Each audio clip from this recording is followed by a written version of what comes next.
السلام علیکم ناظرین اکرام۔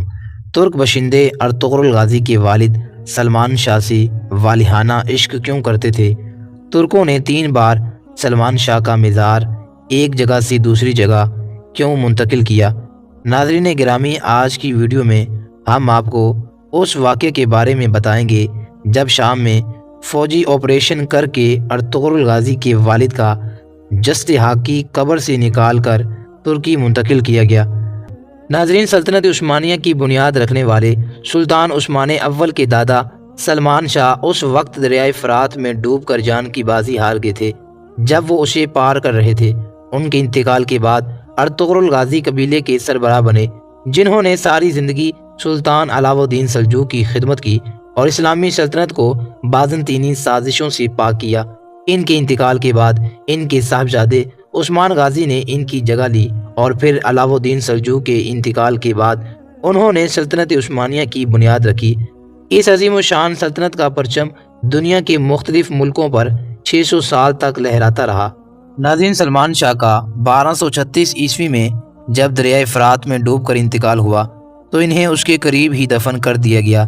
پہلی جنگ عظیم کے بعد سلطنت عثمانیہ کے حصے بکھرے ہونے شروع ہوئے تو اس وقت 1921 عیسوی میں ترکی اور فرانس کے مابین ایک معاہدہ ہوا جس کے تحت یہ مقبرہ ترکی کے زیر انتظام رہنا تھا۔ جب 1923 میں معاہدہ لوازن کے تحت سلطنت عثمانیہ کو توڑ کر ترکی، شام اور دیگر ممالک بنائے گئے تو سلمان شاہ کا مقبرہ شام کے حصے میں چلا گیا، تاہم اس پر علمداری ترکی کی قائم رہی۔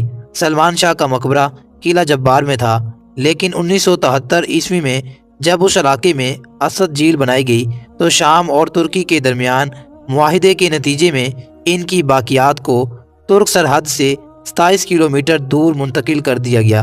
سلمان شاہ کی باقیات کی منتقلی کا یہ پہلا واقعہ تھا، جس کے بعد دوسرا واقعہ فروری 2015 میں پیش آیا۔ 2015 میں شام کو خانہ جنگی کا شکار ہوئے 4 سال کا عرصہ گزر چکا تھا اور یہاں داعش نے اپنے پنجے گاڑے ہوئے تھے۔ 20 مارچ 2014 کو داعش نے اعلان کیا کہ سلمان شاہ کے مقبرے کی حفاظت پر مامور ترک فوجی اہلکاروں کو واپس بلایا جائے، نہیں تو وہ یہاں حملہ کر دیں گے۔ اس کے بعد داعش اور ترکی کی جانب سے بیانات کا سلسلہ جاری رہا اور افواہیں بھی سامنے آتی رہی کہ داعش نے مقبرے کی طرف پیش قدمی شروع کر دی، تاہم یہ افواہ ہی رہی۔ اس کے بعد 2 اکتوبر 2014 کو ترک پارلیمنٹ نے حکومت کو داعش کے خلاف فوجی قوت کے استعمال کی اجازت دے دی۔ پارلیمنٹ نے یہ اجازت سلمان شاہ کے مقبرے کی حفاظت کے تنازع میں دی تھی۔ اس کے بعد بھی ترکی نے کوئی کارروائی نہیں کی، لیکن 2015 کے اوائل میں داعش نے مقبرے کو گھیر لیا، جس کے بعد ترکی کو فوجی قوت کا اظہار کرنا پڑا۔ 21 اور 22 فروری 2015 کی درمیانی شب 600 ترکی فوجی 39 ٹینکوں اور 20 بختر بند گاڑیوں کے ساتھ شام میں داخل ہوئے اور آپریشن شاہ فرات شروع کیا۔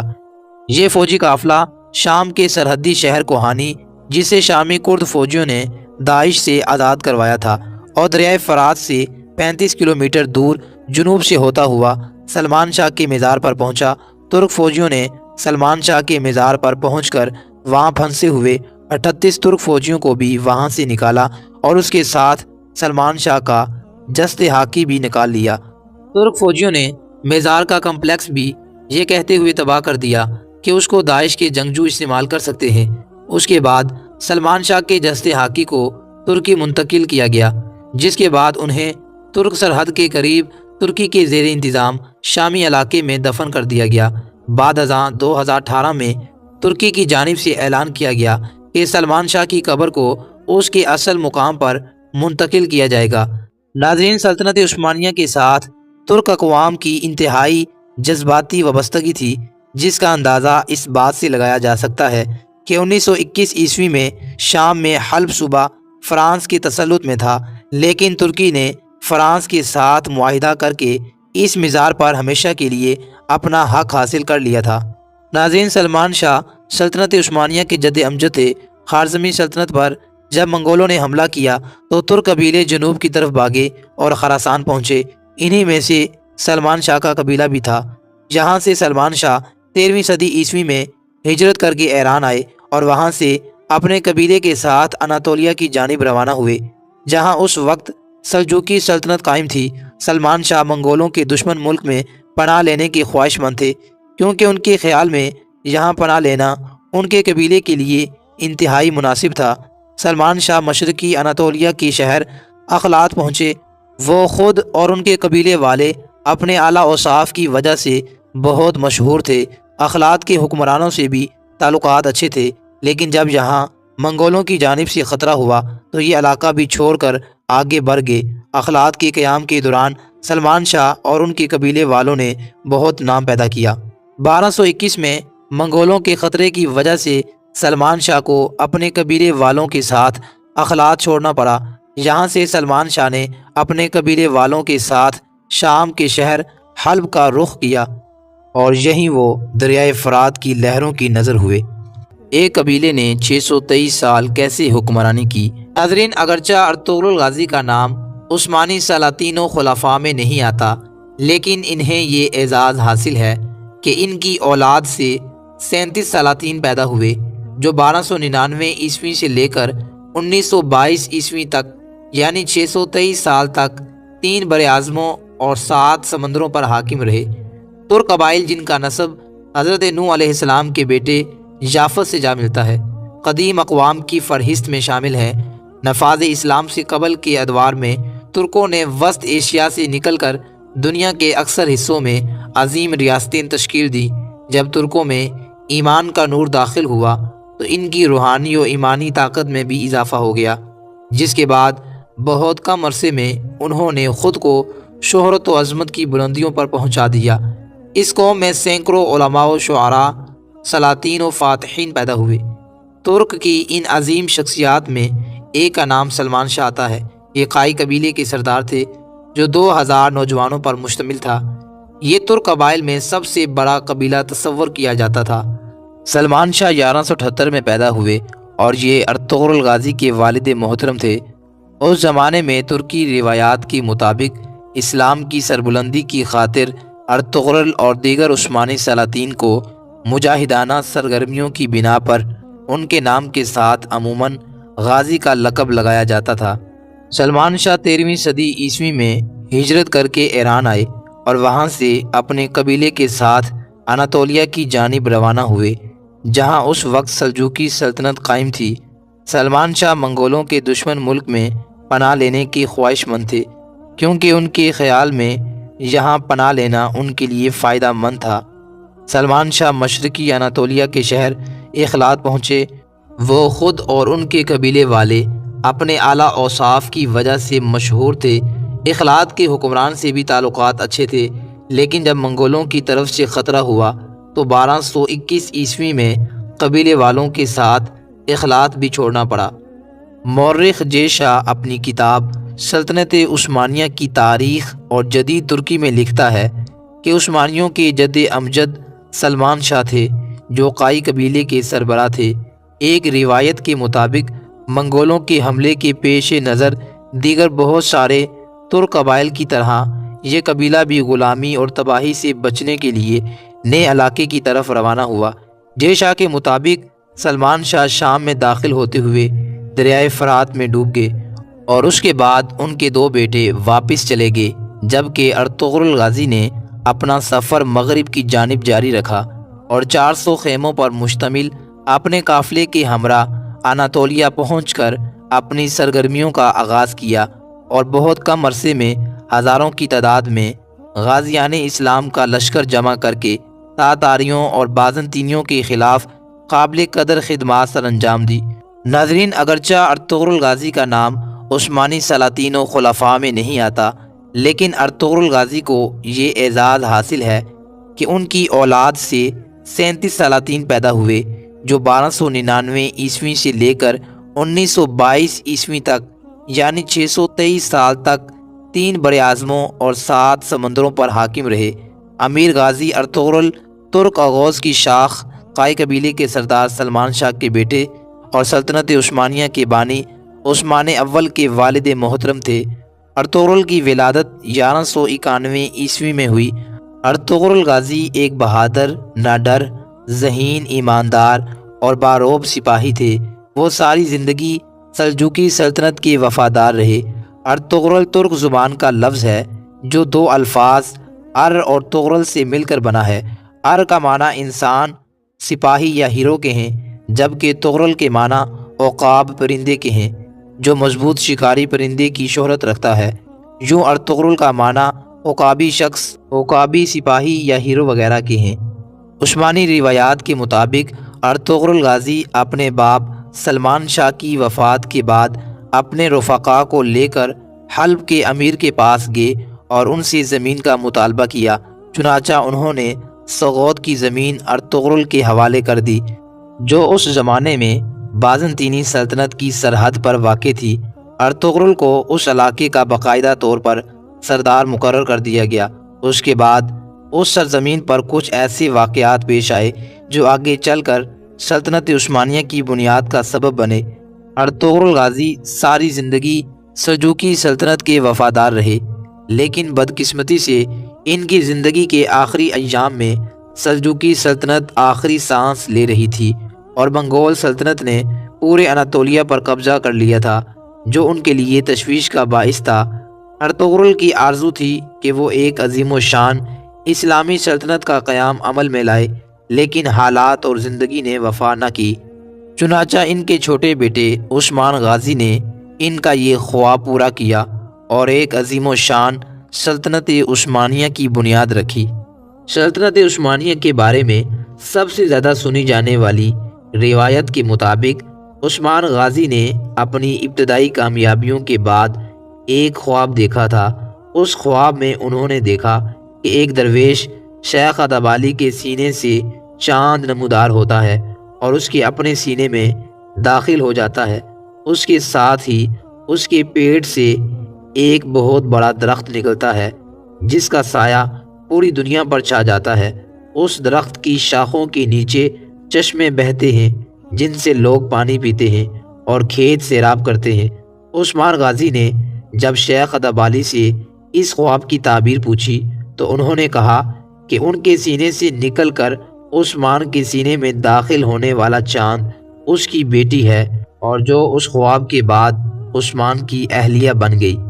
ناظرین، ارطغرل غازی کو اللہ رب العزت نے نہ صرف بہادری اور ذہنی بصیرت سے نوازا ہوا تھا، بلکہ ان کی عقابی نگاہیں انسانوں کو پرکھنے کی حیرت انگیز صلاحیت سے مالا مال تھی۔ ایسے میں ان کی عقابی نگاہیں ان کے چھوٹے بیٹے عثمان غازی کو کسی اونچے مقام پر دیکھ رہی تھی۔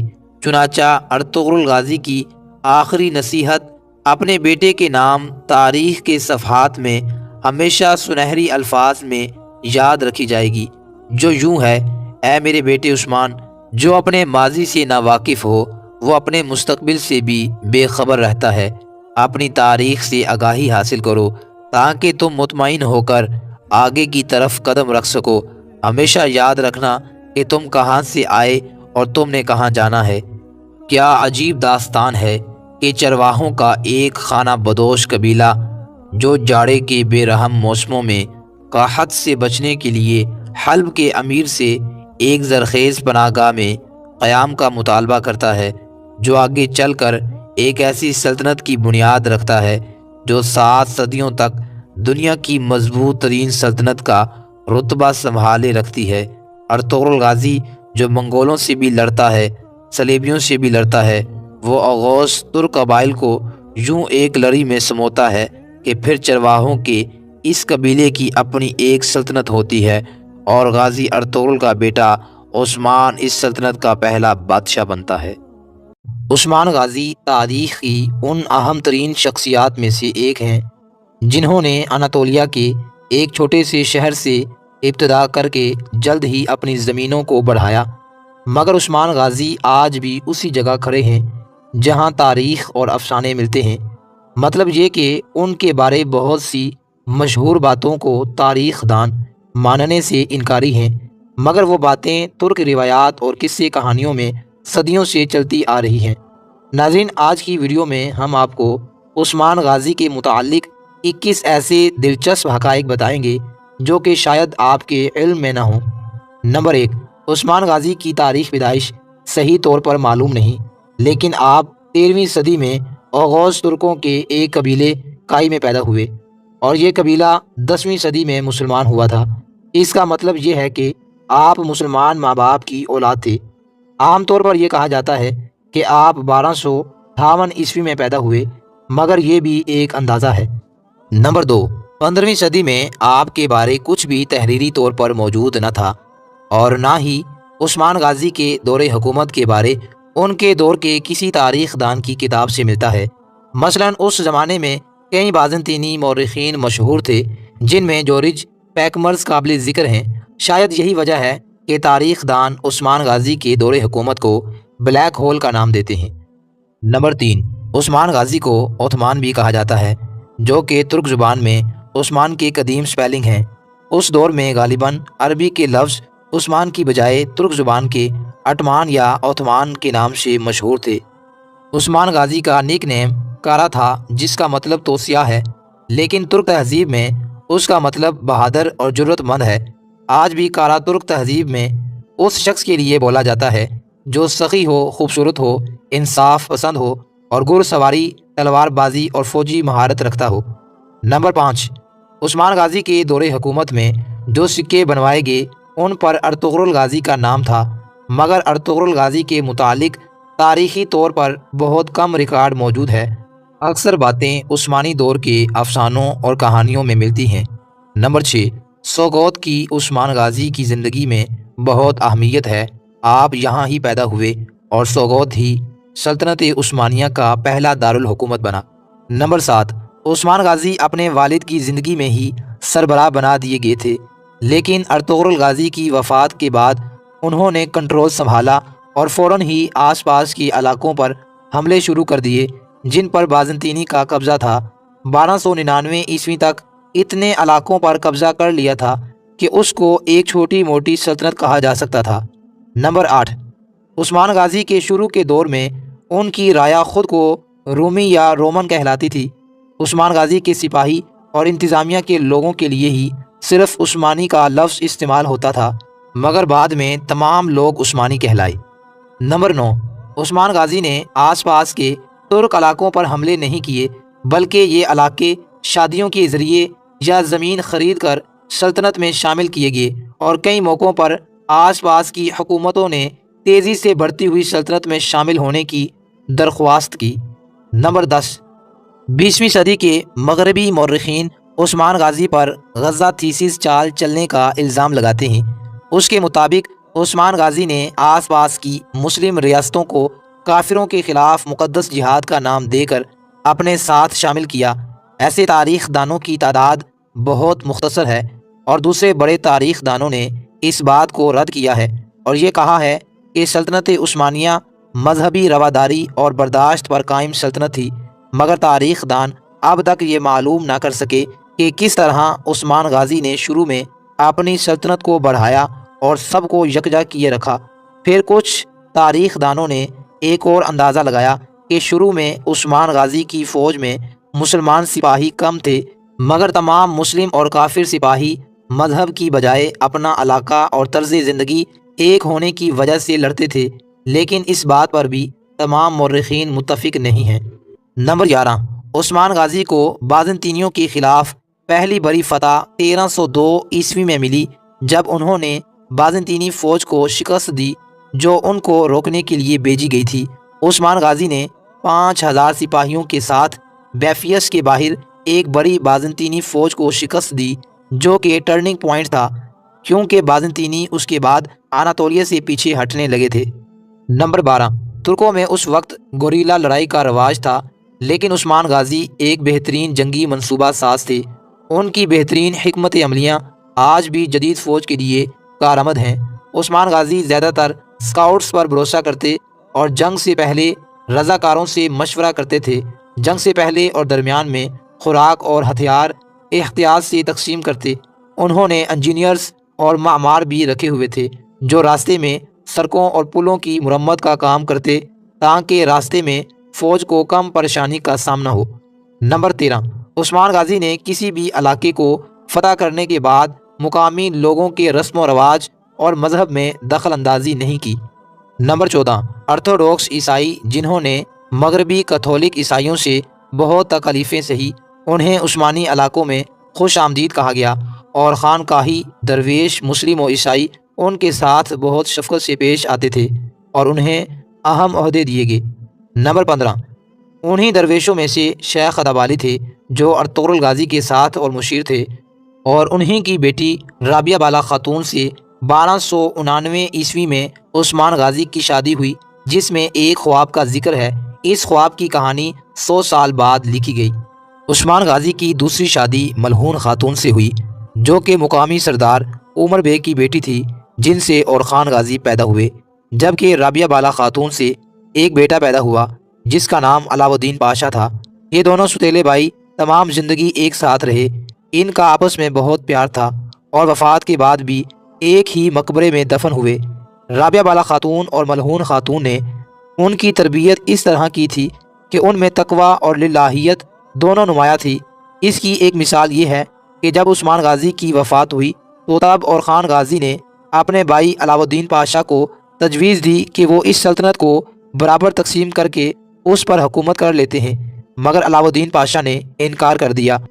ان کو یہ گوارا نہ تھا کہ ان کے والد کی بنائی ہوئی سلطنت 2 حصوں میں تقسیم ہو جائے، اور انہوں نے رضاکارانہ طور پر اقتدار اور خان غازی کے حوالے کر دی، اور خان غازی نے وزیر بننے کی پیشکش کی جو انہوں نے قبول کر لی۔ علاؤ الدین پاشا اور خان غازی کی وفات تک بہترین دوست، مشیر اور وزیر اعظم رہے۔ نمبر 15، عثمان غازی کے 4 مزید بیٹے اور ایک بیٹی تھی، لیکن یہ معلوم نہ ہو سکا کہ ان کی والدہ ملہون خاتون تھی یا رابعہ بالا خاتون تھی، مزید ان کے بارے تفصیل موجود نہیں ہے۔ نمبر 16، عثمان غازی کے لیے طاقت، اقتدار اور سرداری حاصل کرنا اتنا آسان نہ تھا۔ ایک روایت کے مطابق عثمان غازی نے بلجیک میں بازنطینی قلعہ پر قبضہ کرنے کا منصوبہ بنایا، لیکن ان کے چچا دندار نے مخالفت کی اور اس کو اپنی حکومت اور اتھارٹی کو چیلنج سمجھتے ہوئے اپنے ہی چچا کو قتل کروا دیا۔ اب یہ سچ ہے یا نہیں، اس بارے کچھ نہیں کہا جا سکتا، مگر اس کہانی کو کئی تاریخ دانوں نے نقل کیا ہے اور کئی تاریخ دانوں نے انکار کیا ہے۔ نمبر 17، عثمان غازی نے اپنی آخری جنگی فتح 1326 عیسوی میں حاصل کی جب ان کی فوج نے بورسا کا محاصرہ کیا۔ اس وقت بازنطینیوں کی آپس میں خانہ جنگی چل رہی تھی اور عثمان غازی نے اس کا فائدہ اٹھانے کی کوشش کی، لیکن ان کو محاصرے کا تجربہ نہ تھا۔ اسی وجہ سے عثمانیوں کو اس قلعہ کی فتح کے لیے 8 سال لگے۔ بورسا شہر کی صورت میں ایک مضبوط گڑھ مل گیا تھا جہاں وہ قدم جما کر قسطنطنیہ کی طرف قدم بڑھا سکیں۔ بورسا کی فتح کے بعد دارالحکومت سوغوت سے بورسا منتقل کیا گیا۔ نمبر 18، بورسا کی فتح کے قریب عثمان غازی بوڑھے ہو چکے تھے اور بیماری کی وجہ سے جنگ میں شرکت نہ کر سکتے تھے۔ اپنے آخری وقت میں انہوں نے وصیت لکھوائی جس کے مطابق بورسا میں موجود چاندی کے ایک گنبد کے نیچے دفن کیا جائے، اور آخری الفاظ جو انہوں نے سنے وہ بورسا کی فتح کا اعلان تھا۔